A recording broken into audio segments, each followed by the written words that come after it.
మార్కెట్లో ఏ కోర్స్ చేసినా రెండేళ్ల ముచ్చటే. కానీ ఏఐ అండ్ డేటా సైన్స్ నేర్చుకుంటే రాబోయే 10 ఏళ్ల వరకు మీ కెరియర్ కి తిరుగుండదు. అది ఒక్క ఇన్నోమాటిక్స్ తోనే సాధ్యం.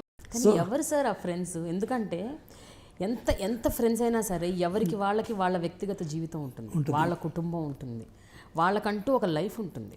ఆ లైఫ్నన్నిటిని కూడా పక్కన పెట్టేసి అసలు మీ మీద అంత ఫోకస్, మీరు ఎదగాలి, మీరు ఇంకా పైకి వెళ్ళాలి, మీకేమి జరగకూడదు, మీ మీద ఎలాంటి విపత్తు రాకూడదు అని అంత ఫోకస్డ్గా ఉన్న ఫ్రెండ్స్ ఎలా ఉంటారు? ఎవరు నంబర్ మీరు.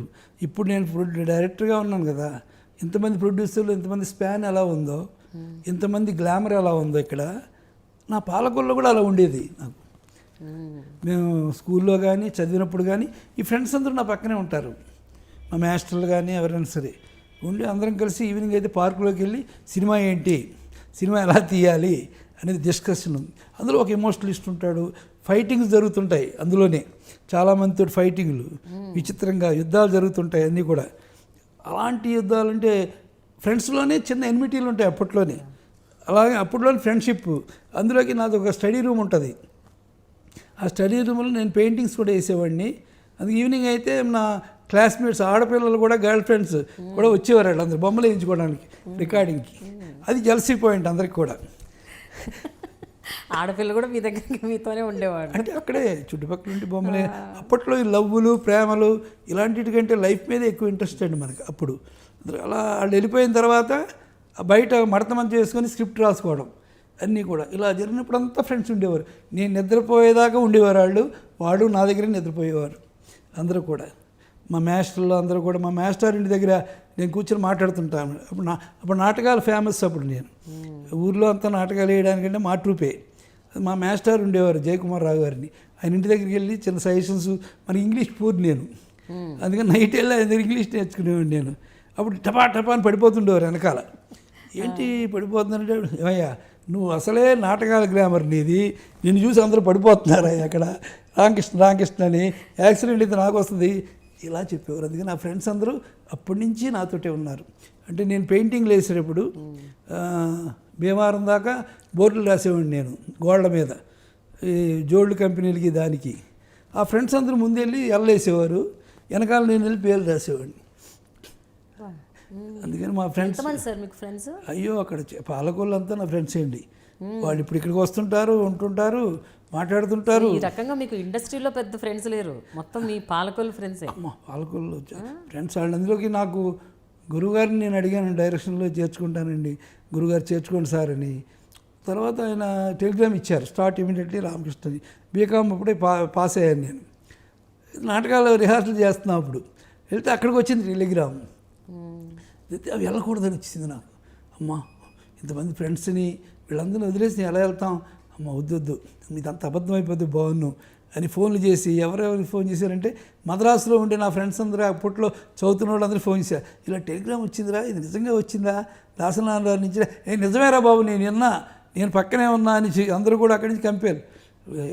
మిమ్మల్ని అందరూ వదిలేసి వెళ్ళండిరా, నేను నాకు వద్దురా టెన్షన్ అంటే. మా మాస్టర్లు అందరూ కూడా సీరియస్ అయిపోయాయి. ఇప్పుడు దాకా దీనికోసం అన్నాను, ఇప్పుడు వెళ్తాను నేను కానీ చేయకు కమాన్ అంటే. అప్పుడు మా ఫ్రెండ్స్ అందరూ కూడా నాకు పల్లిపడిచి అనే ఒక డ్రామా వేసేవాడిని నేను. అది టికెట్ డ్రామా అనౌన్స్ చేసి 1 వీక్లో టికెట్లు అమ్మి డబ్బులు పోగేసి ఖర్చు అవ్వకుండా చేయాలని మా కాలేజీ నుంచి బల్లలు దింపి తాళ్ళతోటి అయ్యే కింద సీట్ల కింద వేసి ఆ నాటకాన్ని వేసి 775 రూపాయలు కలెక్ట్ చేసి వాళ్ళే నన్ను తీసుకొచ్చి ఇద్దరు బాధపడుతూ భీమవరంలో సర్కార్ ఎక్స్ప్రెస్ ఎక్కించి, రే నువ్వు తప్పకుండా సక్సెస్ అవుతారు, తప్పకుండా సక్సెస్ అవుతారు భుజం తట్టి అందరూ పంపించారు. ఇప్పటికీ ఆ పదాల సౌండు వాళ్ళు ఇప్పటికీ కనబడుతుంటుంది. వాళ్ళకి ఇప్పుడు ఫ్యామిలీస్ వచ్చినాయి, ఫ్యామిలీస్ పెరిగాయి. నన్ను చూసినప్పుడల్లా మేము ఆ కాలేజీలాగే ఉంటుంది మాకు వాడు పిల్లలు పుట్టారన్నప్పుడు కానీ, పెళ్ళిళ్ళు అయినప్పుడు కానీ మేము పెద్దరికంగా ఫీల్ అవుతాం. కానీ ఇప్పటికీ అప్పట్లో చిన్నవాళ్ళ కిందే ఉంటాం. అప్పుడు బీకామ్ పాస్ అయ్యాం కదా మేము.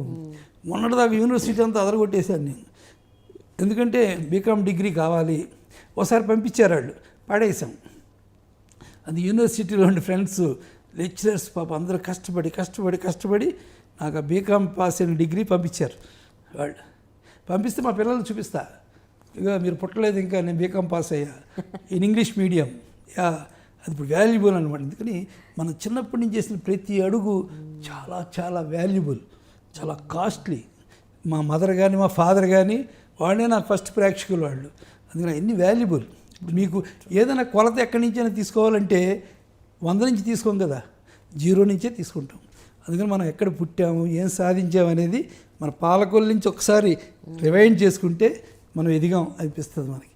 కానీ ఒక విషయం చెప్పండి రామకృష్ణ గారు, దాదాపు 35 ఏళ్ళు దాటుతుంది కదా మీరు ఇండస్ట్రీలో. 40 years. 40 years. ఈ 40 yearsలో ఎంత మీకు దైవ చింతన లేకపోతే ఈ రూట్స్ ఇవన్నీ ఎంత, ఈ సంస్కారం ఎంత ఉన్నా కూడా మనసులో ఇండస్ట్రీలో ఇంతమందితో కలిసి తిరిగినప్పుడు రకరకాల అట్రాక్షన్స్, చిన్న చిన్న వల్నరబిలిటీస్, ఏవో ఒకటి డైవర్షన్స్ కంపల్సరీగా ఉంటాయి. వాటన్నిటిని మీరు ఎలా అసలు అంటే ఆ ఉంటాయండి. డైవర్షన్స్ ఉండకుండా ఉండవు, ఫ్రెండ్షిప్స్ ఉండకుండా ఉండవు. కానీ ఏదైనా సరే అన్నిటికంటే హై ఏంటంటే ఫస్ట్ నా వృత్తి. కాసేపు ఆలోచిస్తే ఏదైనా గబుక్కుని డైవర్ట్ అవుతుందా అంటే నా వృత్తే గుర్తుకొస్తుంది. సీను రాయాలి, రేపు సినిమా, వచ్చే సినిమాలు ఇవే గుర్తుకొస్తాయి. దానికంటే హై ఏంటంటే నా పర్సనల్ ఫ్యామిలీ. పెళ్ళయ్యాక నా ఫ్యామిలీ, నా పిల్లలు, వీళ్ళు అన్నీ ఆలోచిస్తే ఈ 2 హై చేస్తా. అందుకతమే అన్నీ చిన్నవి అయిపోతాయి.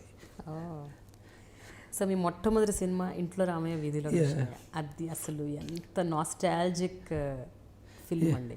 ఈ రోజు కూడా ఆ మెమరీస్ చాలా మంది క్యారీ చేస్తుంటారు.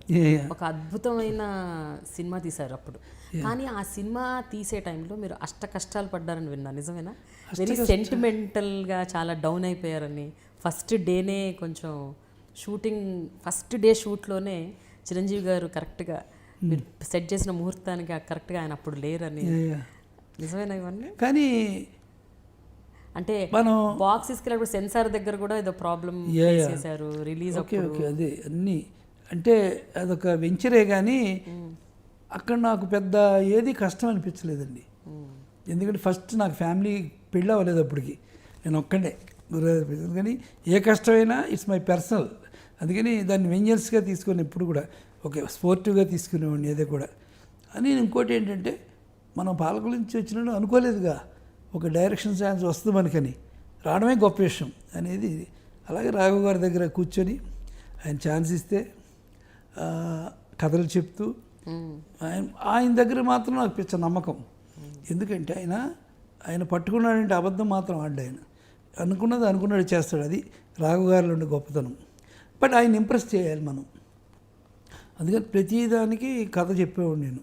1 year పైనే చెప్పా కథలు. అంటే పొద్దున్నే వెళ్ళేవాడిని 5 o'clock. ఆయన లేసేప్పటికే లింగి కట్టుకొని అటు ఇటు తిరుగుతుంటారు అన్నమాట. కానీ ఏదో వేగ్గా ఉండే ఆయన ఎప్పుడు కూడా. రామకృష్ణ వస్తాడు, కథ చెప్తాడు, ఏదో బాగుండాలి అనే దాని మీద ఉంటాడు. కథ చెప్తాం, చెప్పిన వెంటనే బాగాలేదంటారు ఆయన. 7 o'clock టిఫిన్ చేసి అక్కడే 12C అనే బస్సు వస్తుంది అక్కడికి.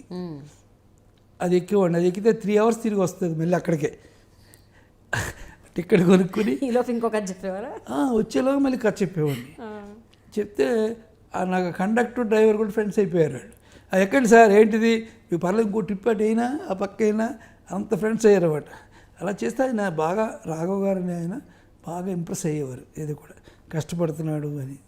దానికోసమని సినిమా కథని ఆయన ఎప్పటికీ 1.5 yearకి ఓకే చేశారు. నాకు బాగా ఇయర్స్ ఎలా తెలిసేదంటే ఆఫీస్ ఎదుర్కొంటానే ఒక గుడి ఉండేది.